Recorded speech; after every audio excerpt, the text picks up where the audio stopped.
Alright, this video is taking a look at Scientology, and like the Jehovah's Witness video and Mormonism video I made, I'm following pretty much all this information coming from Robot Jesus by Kyle Bashir's. Quote from L. Ron Hubbard, pretty famous quote, probably a lot of you have heard this. It's writing for a penny a word is ridiculous. If a man really wants to make $1 million, the best way would be to start his own religion. L. Ron Hubbard is quoted to have said this. He is the founder of Scientology, and he is a sci-fi author. He wrote for dime store magazines, and he essentially became broke. The magazine writing wasn't paying off for him, and he joined the Navy during World War II. However, he never gave up the whole writing process, and in 1950 is when he finally hit it big with his book Dianetics, The Modern Science of Mental Health. For him, Dianetics was the science of mind. He actually submitted his research and his writings and his work to the American Psychological Association, the APA, and they pretty much dismissed it and didn't even look at it because he didn't have the credentials, as well as just the ridiculousness of the research that he had put together and the whole process of coming about this science of mind. Right, but what he claimed with Dianetics is that it would cure any psychosomatic illness. And what was popular about this and attractive was that it was easy. You just buy his book. There's a list of questions in the back that your friends can read to you that would bring out the problems that you have, which the problems for him were these engrams, which were memories of traumatic experiences that you have forgotten because they're in your subconscious. All right? And so it was very easy. You just ask these questions. You can figure out these engrams, these problems that you have. The question asking was referred to as auditing, and Dianetics provided the questions and everything needed for families and friends to audit each other. So it was very personal in that sense and very affordable. You just need a book instead of going to week in and week out of meetings with psychologists.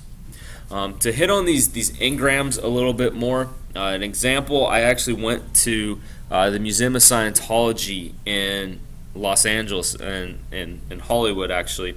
And I went through the little tour. I was with a friend, and the two of us got a private tour led by a Scientologist through this. And there was a section describing this whole engram problem where it showed a kid playing ball with his dad in the backyard, baseball. And I forget what happened. Something happened where the kid made a mistake of some sort, all right, and the dad yelled some things at him, like "What are you doing?" or whatever. And then it flashes forward, right? The kid was really young when that happened. It flashes forward.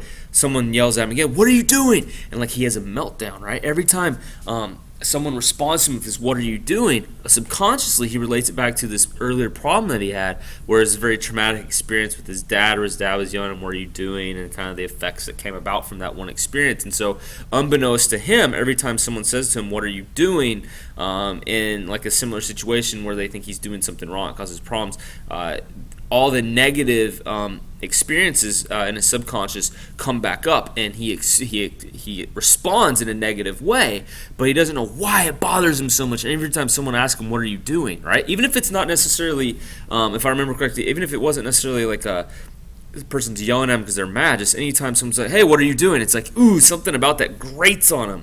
All right, and so what Dianetics does, it helps you uncover these experiences you've had in your past, which are buried in your subconscious, which still affect you, or still are triggered by certain things that happen in your current day. And so if you can locate these and know what they are, then you can actually start to solve them and resolve the problems associated with them. And this was a big time seller, sold millions. Kyle here says that they in this book says they couldn't even keep it on the shelf.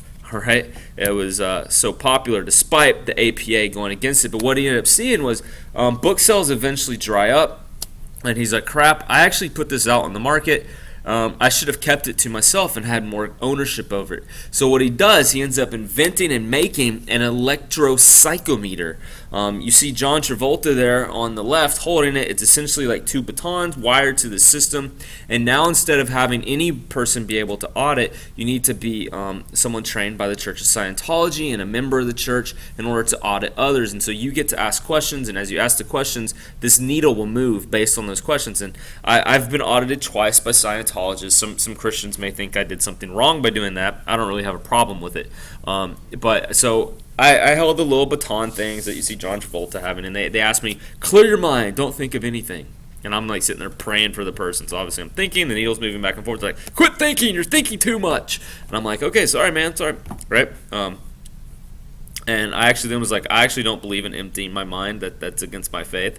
But anyways, they ended up eventually saying, okay, fine, it's the needle's moving too much because you're thinking too much. Let's just do this. Think about something that makes you happy. Bing, it moves one way. Think about something that makes you negative. Bing, it moves a certain way. And then they're like, see how the needle moves, being on this. So think about something that really stresses you out. Boom.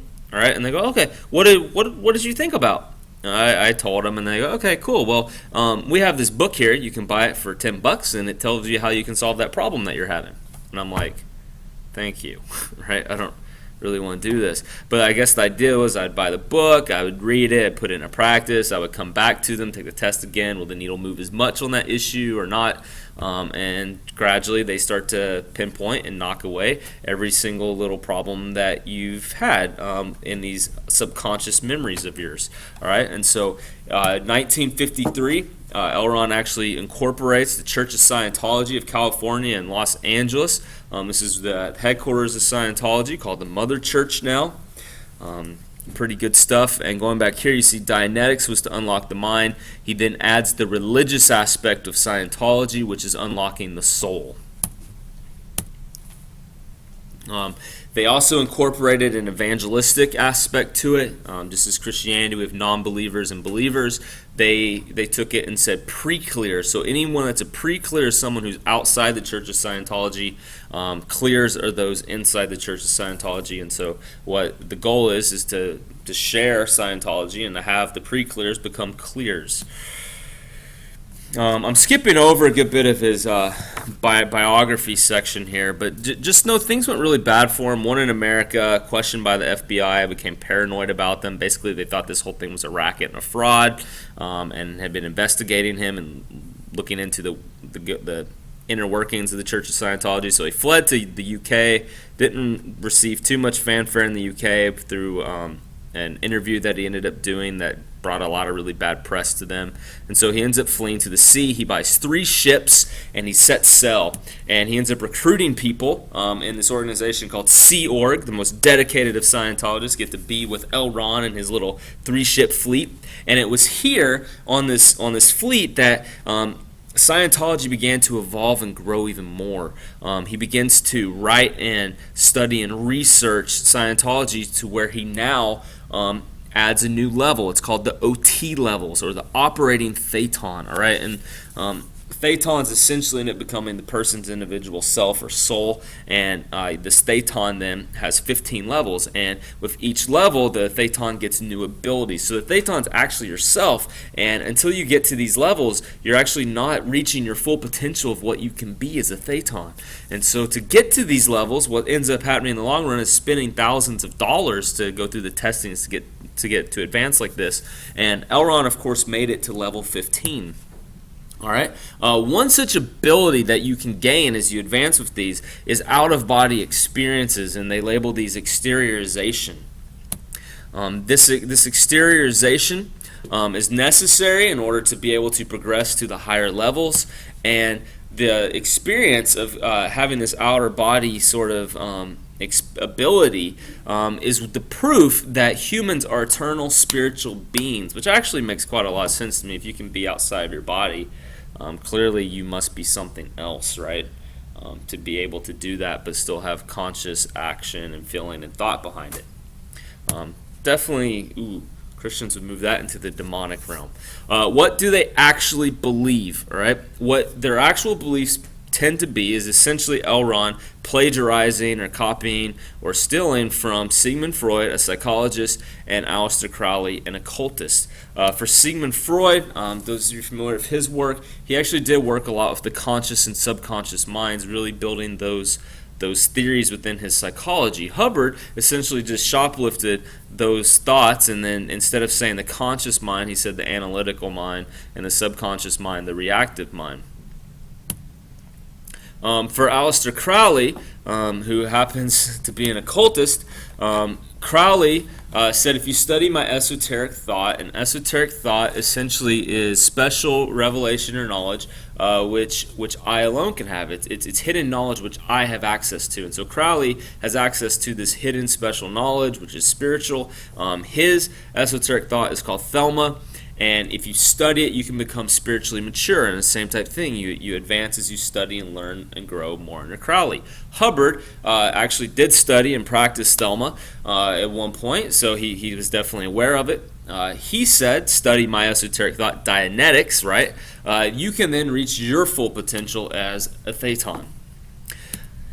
So that's a good summary, but you also then, anytime you hear about Scientology, you hear about Lord Zenu, right? There was an intergalactic alien ruler out there in a galaxy far, far away in a time long, long ago, and you get this aspect of Scientology, which definitely would be L. Ron bringing in his science fiction writing stuff, something they definitely don't deny. When I took that tour of the Church of Scientology, that was the initial part, seeing all his books that he wrote and the magazines that he wrote for. So they definitely don't deny his Scientology part. But to learn about Zenu, well, I just got a video that I'll play for you real quick. I think this does.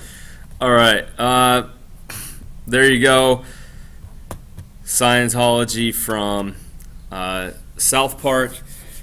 Pretty good explanation. The OT level documents essentially got leaked at one point. They're on the internet. You can find PDF scanned copies of them. They're in L. Ron Hubbard's own hands.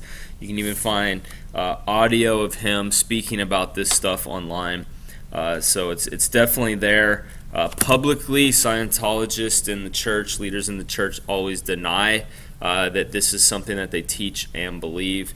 They definitely keep this off the radar, and when they present Scientology to people for the first time, they essentially end up presenting it as a psychology and a self-help method, and that's all they're concerned about, and they keep the religious stuff out of it. Definitely, I think it's a money racket, and that's what L. Ron's shooting for and going for in this. So definitely be leery of it, be aware of what they believe and teach, and I think also if you go on their website, you can figure out what they actually say about God. They pretty much hold the position that God can be known when you reach as the 8th dynamic or 7th dynamic. They also have dynamic levels, I think it's called. I forget the exact name right now, but if you look at their website, you can see that God can basically be known when you reach a certain level of understanding. And until then, pretty much whatever religion you're in is congruent and fine for Scientology, and that's how they pass it off. They're like, oh, if you're a Christian, that's fine. Scientology doesn't deny Christianity, which is also where this title, Robot Jesus, comes from. That's the view of Jesus according to Scientology. Kyle here just went and said the way they teach Jesus is that he, was brainwashed, and in that video you saw the Thetan, something triggered misappropriately within that Thetan, who happened to be Jesus, and then was like, oh wait, okay, and so he remembers all these images that were passed on to him millions of years ago, and something rewired, and the guy thought he was some savior, right? And so that would be the Scientologist take on who Jesus is. Just bad engram misfiring, kind of from the programming, right? So hence the programming malfunctioned on that Thetan from the brainwashing under Lord Zenu. Also, just know that when it comes to life after death, they believe in reincarnation. So that's definitely something that would be against Christianity as well. And so you just keep being reincarnated until you reach the right Thetan level, in which case I guess you're set free from that whole process of life and death.